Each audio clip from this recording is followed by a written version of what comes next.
pansin niyo mga kababayan, 'no, kapagka gustong o may pagtakpan yung mga DDS, parang may bumabalik ho. Para hong may bumabalik mga bossing, ano, eto, tanimbala na naman daw ho mga kababayan. Tingnan niyo ho mga boss chief mo sir. Naalala niyo kung kailan po nag-umpisa yung tanimbala mga boss? Naaalala ko, umpisa ho niyan mga kababayan, bago bumaba 'no, sa puwesto si dating Pangulong, Noynoy Aquino o kung hindi bumaba, hindi literal na umalis siya o ina-impeach siya doon sa kanyang puwesto. Naalala ko nung panahon ho iyan mga kababayan, nung ano, patapos na yung termino ni Noynoy Aquino mga bossing, 'no? Tapos mga kababayan talagang ano, talamak, nung medyo kumakandidato na ang dating Pangulong Duterte, nababanggit na nga 'no,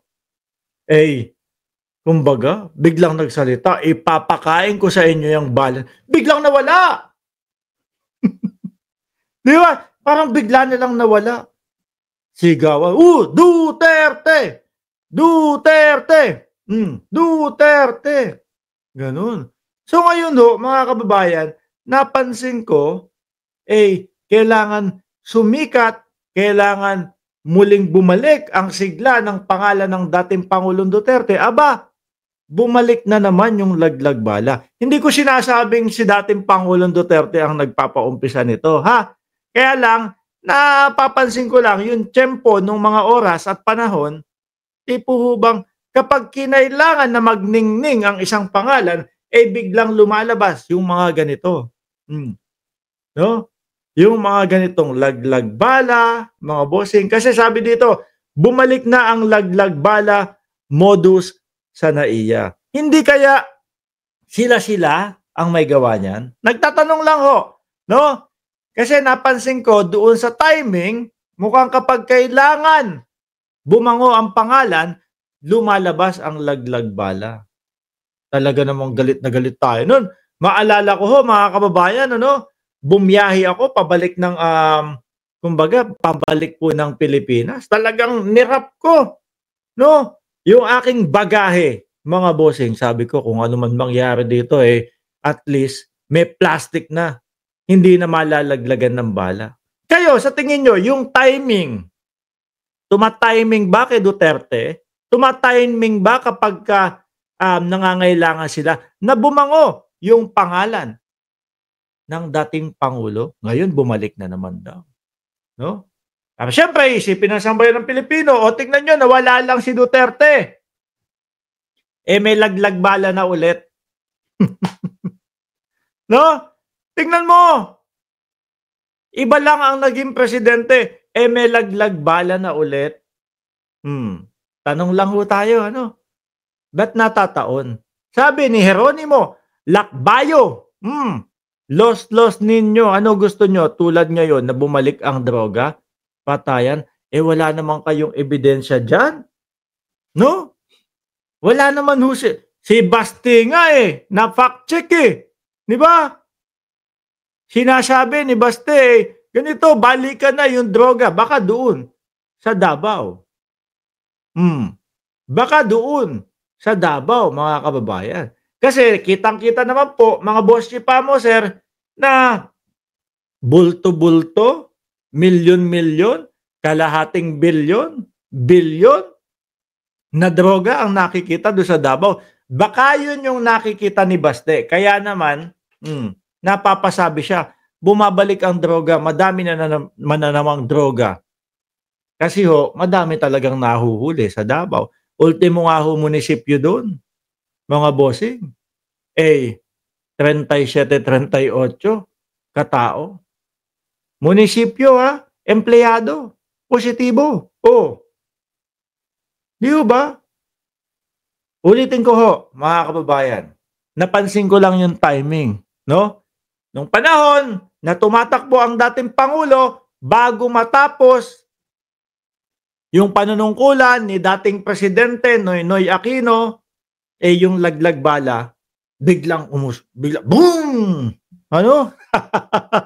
Tapos, biglang nagsalita ang dating pangulo. Biglang sabi, ipakain ko yung bala. Biglang nawala ho, mga kababayan. Yung panalo. 'Di ba? Nanalo. Ngayon, eto na naman. Oh, kasi hindi na pangulo hindi na pangulo si Duterte, eh. Kaya meron ng mga pangyayaring laglag bala ulit na ganyan.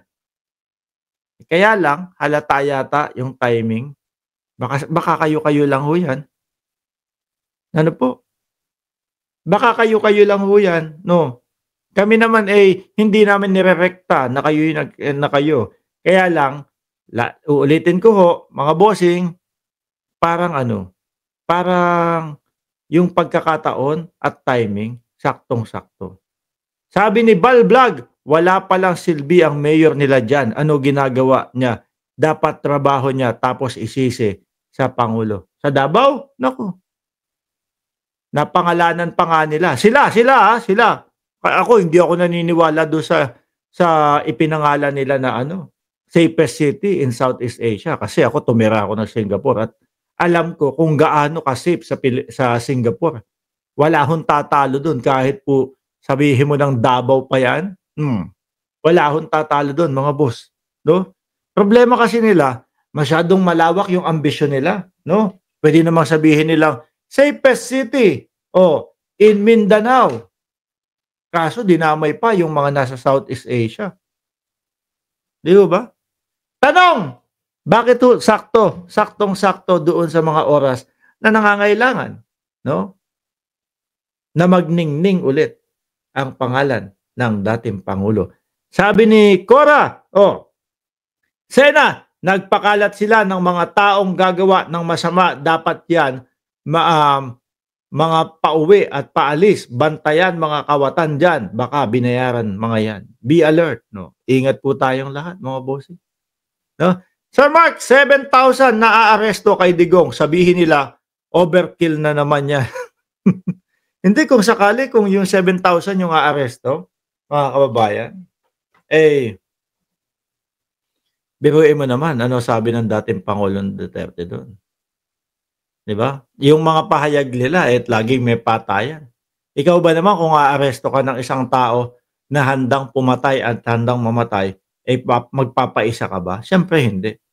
Siyempre, talagang pupuliduhin mo yung iyong trabaho.